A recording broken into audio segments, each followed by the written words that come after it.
ଜୟ ଜଗନ୍ନାଥ ବନ୍ଧୁଗଣ, ଗଜମତି ପାନ ଖାଇଲା ଦିନୁ ସୁନ୍ଦର ଦିଶିଲେ କାଳିଆ କାହ୍ନୁ। ଏ ଗଜମତି ଆସିଲା କେଉଁଠୁ? ଗଜମତି ପାନ ପ୍ରଭୁ କାହାକୁ ମାଗିଥିଲେ? କିଏ ଦେଇପାରିନଥିଲା ଏ ଗଜମତି ପାନ ଏବଂ କାହାର ଗର୍ଭକୁ ଗଞ୍ଜନ କରିଥିଲେ ମହାପ୍ରଭୁ? ଗୋଟେ କଥାରେ ଅଛି, ଗର୍ବ ଗଞ୍ଜ ନିଆହାରି, ତେଳେ ମାତ୍ର ଗର୍ବ ନ ସହନ୍ତି କାହାରି।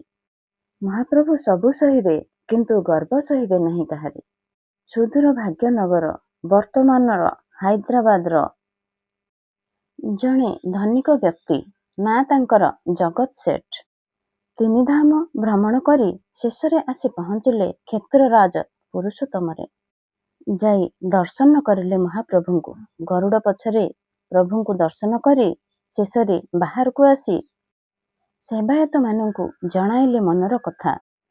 କହିଲେ କି ମୁଁ 1,00,000 ଟଙ୍କାର ଭୋଗ ଦେବାକୁ ଚାହୁଁଛି ମହାପ୍ରଭୁଙ୍କୁ। କେଉଁ ଭୋଗ ଦେଲେ ଠିକ୍ ହେବ କହିଦିଅନ୍ତୁ। ସେବକମାନେ ମନରେ ଚିନ୍ତା କଲେ। ଯେଉଁଠି କି କ୍ଷୀର ଆଉ ସେରକର ମୂଲ୍ୟ 8 କିମ୍ବା 4, ଯେଉଁଠି ପୁଣି ଘିଅ କିଲକର ମୂଲ୍ୟ 12 କିମ୍ବା ଟଙ୍କାଏ, ସେଠି 1,00,000 ଟଙ୍କା ତ ବହୁତ ବଡ଼। କ'ଣ ବା ଭୋଗ କରାଯାଇପାରିବ 1,00,000 ଟଙ୍କାରେ? ସେବକମାନେ କହିଲେ, ସେଠଜୀ, ଆପଣ 1,00,000 ଟଙ୍କା ଦେଇ ଯାଆନ୍ତୁ। ଆମେ ଯେତେ ଦିନ ପାରିବ ସେତେ ଦିନ ଆପଣଙ୍କ ନାଁରେ ଭୋଗ ଲଗାଇଦେବୁ। କିନ୍ତୁ ସେ କଥାକୁ ଗ୍ରହଣ କଲେ ନାହିଁ ଜଗତ ସେଠ। ସେ କହିଲେ କି ମୁଁ ଆଜି ଅଛି, ମୋ ଆଗରେ ତୁମେ ଭୋଗ ଲଗାଅ। ମୁଁ କାଲି ମୋ ଜାଗାକୁ ପଳେଇବି, ଆପଣମାନେ ଭୋଗ ଲଗେଇବେ କି ନାହିଁ କିଏ ଜାଣେ। ମୁଁ କ'ଣ ଦେଖୁଛି? ତେଣୁ ଆଜି ତୁମେ ଭୋଗ ଲଗାଅ। ସେବାୟତମାନଙ୍କ ମୁଣ୍ଡରେ ଚଡ଼କ ପଡ଼ିଗଲା। ସେମାନେ କେମିତି ବା କହିବେ, କ'ଣ କହିବେ? ଯଦି ନାହିଁ ବୋଲି କହିବେ, ଏଡ଼େ ବଡ଼ ସେଟ ଆଗରେ ଏଡ଼େ ବଡ଼ ମହାପ୍ରଭୁଙ୍କର ଅପମାନ ହେବ।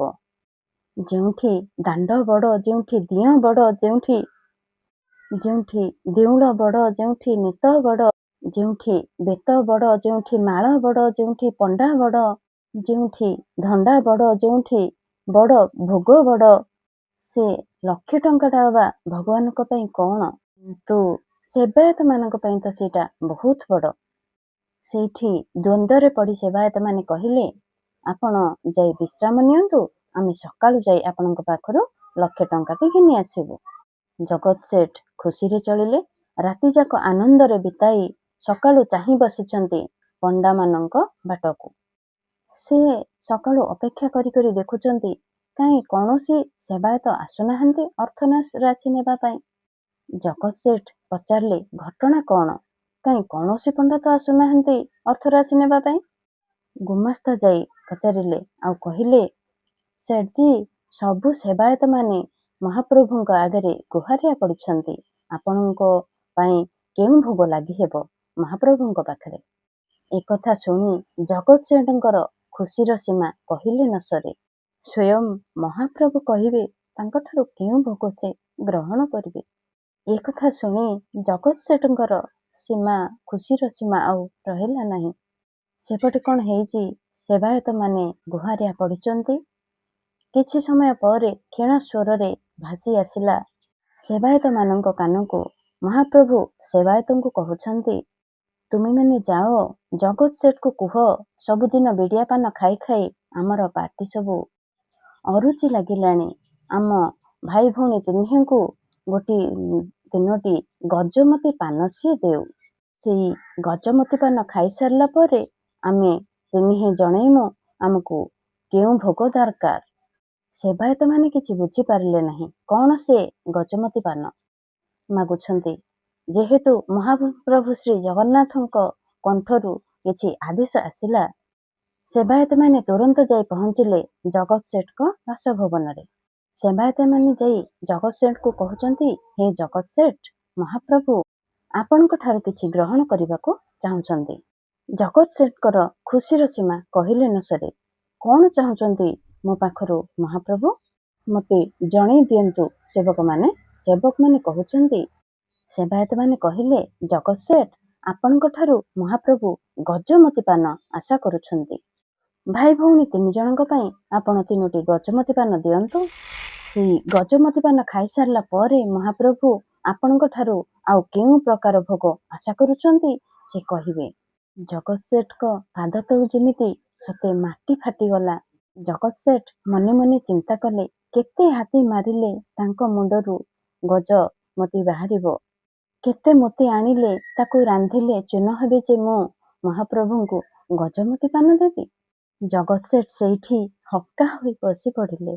ମହାପ୍ରଭୁଙ୍କୁ ସେଇଠି ସେ ହାତ ଟେକିଦେଲେ। କୋଟି କୋଟି ଟଙ୍କାର ଜଗତ ସେଠ ବଡ଼ଦାଣ୍ଡରେ ନଗ୍ନ ପାଦରେ ଚାଲୁଛନ୍ତି ଟଙ୍କା ଥଳିଟିକୁ ହାତରେ ଧରି। ଲୋକମାନେ ଦେଖୁଛନ୍ତି, ଏ ତ ହାଇଦ୍ରାବାଦର ସେଇ କୋଟିପତି ଜଗତ ସେଠ। ଇଏ କ'ଣ ଏମିତି ଅବସ୍ଥାରେ କୁଆଡ଼େ ଯାଉଛନ୍ତି ଟଙ୍କା ଥଳିଟିକୁ ହାତରେ ଧରି? ଯାଇ ପହଞ୍ଚିଲେ ବଡ଼ ଦେଉଳରେ ପ୍ରଭୁଙ୍କ ଆଗରେ। ମହାପ୍ରଭୁଙ୍କୁ ଦେଖି ବହୁତ କାନ୍ଦିଲେ। ଦୁଃଖଭରା କଣ୍ଠରେ କହୁଛନ୍ତି, ହେ ମଣିମା, ଆପଣ ମୋର ଗର୍ବ ଭାଙ୍ଗିଦେଲେ। ଗଜମୋତି ପାନ ମାଗିଦେଲେ ମୋତେ ମହାପ୍ରଭୁ। ପ୍ରଭୁ, ମୁଁ ଗଜମୋତି ପାନ ଆଣିବି କୋଉଠୁ? ପ୍ରଭୁ, ମୋର ସମ୍ପୂର୍ଣ୍ଣ ସମ୍ପତ୍ତି, ଅଚଳାଚଳ ସମ୍ପତ୍ତିକୁ ବିକିଦେଲେ ମଧ୍ୟ ମୁଁ ଆପଣଙ୍କୁ ଗଜମୋତି ପାନ ଦେଇପାରିବି ନାହିଁ ମହାପ୍ରଭୁ। ଆପଣ ଆଜି ମୋର ସମ୍ପୂର୍ଣ୍ଣ ଗର୍ବକୁ ଭାଙ୍ଗିଦେଲେ ମହାପ୍ରଭୁ। ସେଇଠି ସମ୍ପୂର୍ଣ୍ଣ ମହାପ୍ରଭୁଙ୍କ ପ୍ରତି ସମର୍ପଣ ହେଇଗଲେ ଜଗତ ସେଠ। ଏହିଭଳିଆ ଅନେକ କଥା ପ୍ରମାଣ ଦିଏ, ପ୍ରଭୁ ସବୁ ସହିବେ କିନ୍ତୁ ଗର୍ବ କାହାର ସହିବେ ନାହିଁ।